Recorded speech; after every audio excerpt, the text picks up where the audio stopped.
Assalamualaikum warahmatullahi wabarakatuh. Halo semuanya, apa kabar hari ini? Semoga kalian selalu diberikan kesehatan agar kalian dapat mengikuti pembelajaran hari ini.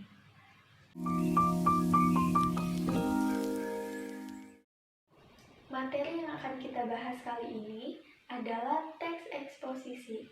Nah, sebelumnya ada yang udah tahu apa itu teks eksposisi?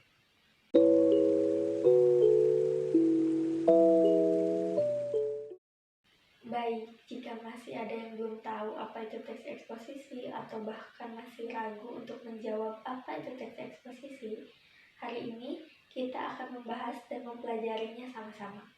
Disimak dan diperhatikan dengan baik ya.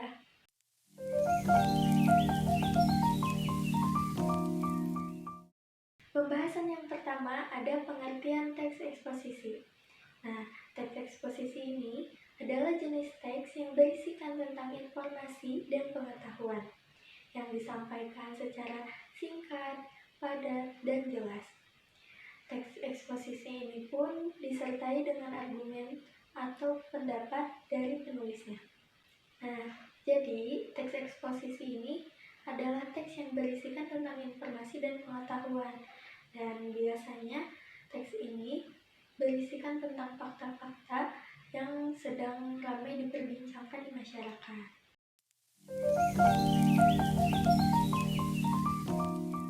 Lalu pembahasan yang kedua ada struktur teks eksposisi. Struktur teks eksposisi ini ada 3. Yang pertama ada tesis. Tesis ini biasanya berisikan tentang pengenalan isu, masalah, dan pernyataan umum dari penulisnya tentang topik yang sedang dibahas. Yang kedua, ada rangkaian argumen. Biasanya rangkaian argumen ini berisikan tentang pendapat atau argumen penulis untuk memperjelas tesis. Nah, biasanya pada bagian ini disampaikan fakta-fakta yang telah diperoleh untuk memperkuat argumen atau pendapat penulis. Yang ketiga, ada penegasan ulang. Biasanya pada bagian ini berisikan tentang kesimpulan atau ringkasan dari pendapat-pendapat penulis sebelumnya.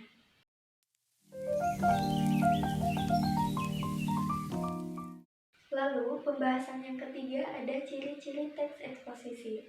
Nah, ciri-ciri teks eksposisi ini ada 2. Yang pertama, memiliki gagasan. Gagasan pada teks eksposisi bisa berisi pernyataan berupa penilaian, komentar, dan saran dari penulis terkait topik yang sedang dibahas. Yang kedua, mengandung fakta. Teks eksposisi dibuat dan disajikan berdasarkan fakta yang benar-benar terjadi. Hal ini berfungsi untuk memperkuat gagasan dan meyakinkan para pembaca.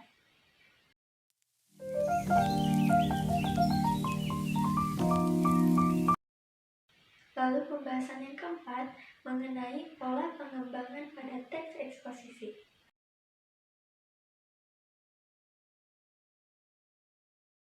Yang pertama, pola umum ke khusus atau biasa disebut dengan paragraf deduktif.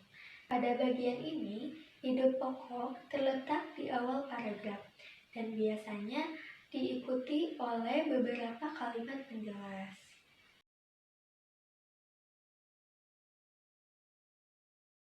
Yang kedua, pola khusus ke umum atau biasa disebut dengan paragraf induktif.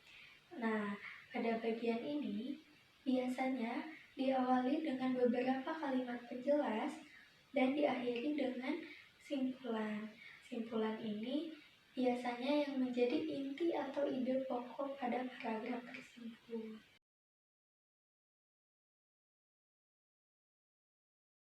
Yang ketiga, ada ilustrasi.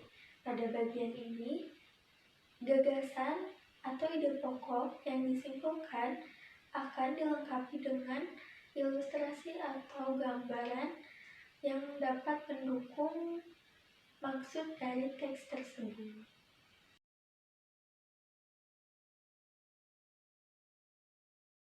Yang keempat, ada perbandingan. Pada bagian ini, penulis akan membandingkan gagasan atau ide yang disampaikan dengan keadaan atau hal-hal yang memiliki persamaan atau perbedaan dengan apa yang telah dibuat oleh penulis.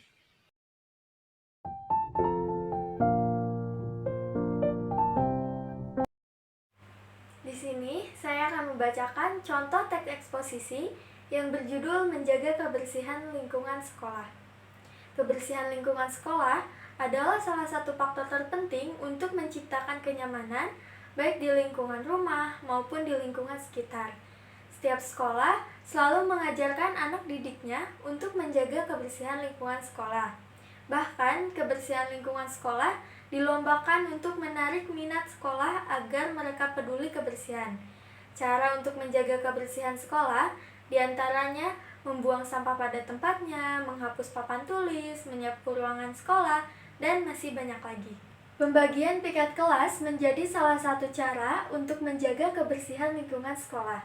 Petugas piket biasanya melakukan tugas membersihkan ruang kelas seperti menyapu kelas, menghapus papan tulis, dan menyiapkan spidol atau kapur tulis.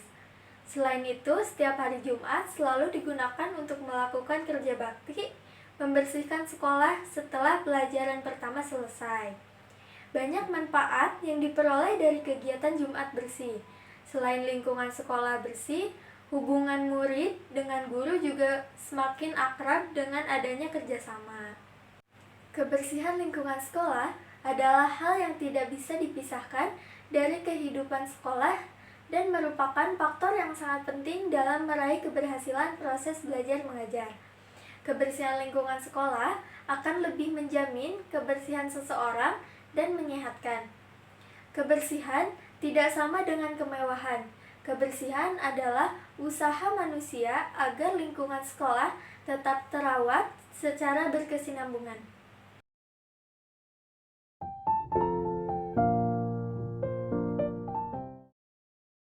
Pada paragraf pertama ini adalah tesis.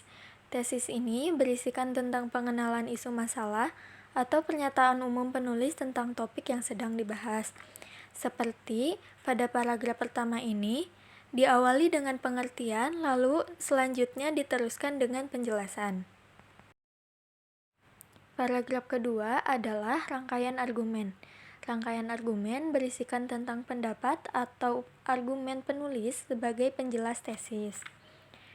Contohnya seperti membersihkan ruang kelas, menyapu kelas, menghapus papan tulis, itu merupakan suatu kegiatan atau fakta yang sering dilakukan di lingkungan sekolah.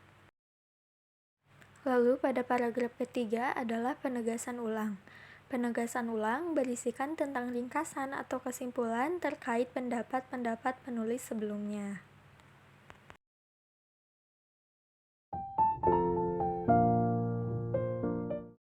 Maka dapat kita simpulkan bahwa teks eksposisi adalah teks atau tulisan yang bertujuan memberikan informasi maupun pengetahuan berdasarkan fakta yang benar-benar terjadi. Dan biasanya teks eksposisi ini membahas tentang isu-isu yang sedang ramai diperbincangkan di masyarakat.